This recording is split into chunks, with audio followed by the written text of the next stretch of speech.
I mean, it's really terrible, the Marcus Rashford situation. If we don't talk about it, it looks like it would be going on loan for the second time in his career, and he will end up not being purchased. And I think that's got something to do with his wage demand. Um, you know, the funny thing is, in the summer, Man United could probably have gotten a lot more, from Marcus Rashford's sale, had it been that he was willing, to join another club for, a cheaper amount of wage. That is the problem, That's the problem that Manchester United have really created for themselves over the years. And I'm not trying to blame Ineos and Omar Baradi and the guys, working at the moment. I'm just trying to say this is how far we've gone.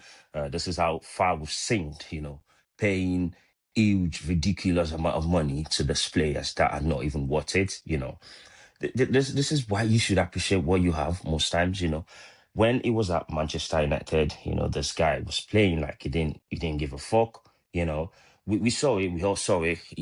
Marcus Rashford is our golden boy, He is the best, after the class of 92 that we've had.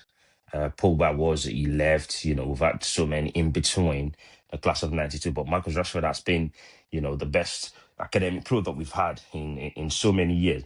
And this boy was cherished by her, it was cherished by the fans, the club, and everybody because he was one of ours. But at the end of his career at Manchester United, because I personally feel like his career is over at Man United, regardless of what the outcome is from his loan spell at Barcelona. I still kind of feel like he's probably not going to be signed on a permanent basis, and that's sad, and that's sad. And he's at a very crucial stage of his career now, where obviously he's gotten back into the England national team, and he's really doing well. His goals and assists this season has been really good. I think he's up there for Barcelona. But look, it's looking like they don't even want to pay him £200,000 a week. And that is the problem. You were at Man United, you had everything. You were the king, Every manager that came in, even though we've been, on and off for the past so many years since you've been with us since 2016, they all wanted to be with the team around you, But I don't know why. I saw his interview recently with what's the name of this man? Is it Pierce? No, not Pierce. It's not Pierce. I can't remember who the journalist is. The journalist is, bro. And you were saying the environment was this and that, but bro, you was part of the environment. You was part of it for years. All of the stinking performances, all the stinking results. You was part of it, and you never gave a shit. You never cared.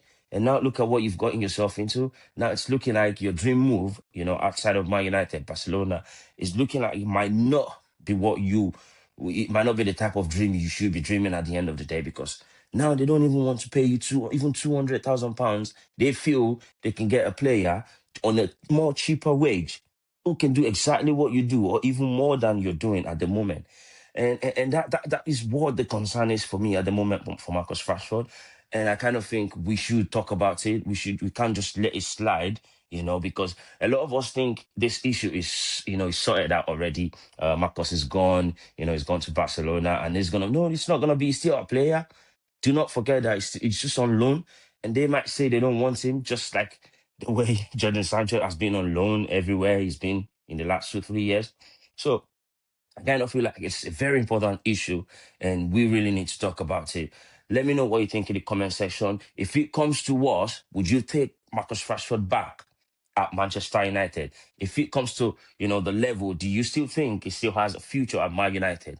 Let me know what you think in the comment section. Don't forget to like, share, and follow for more.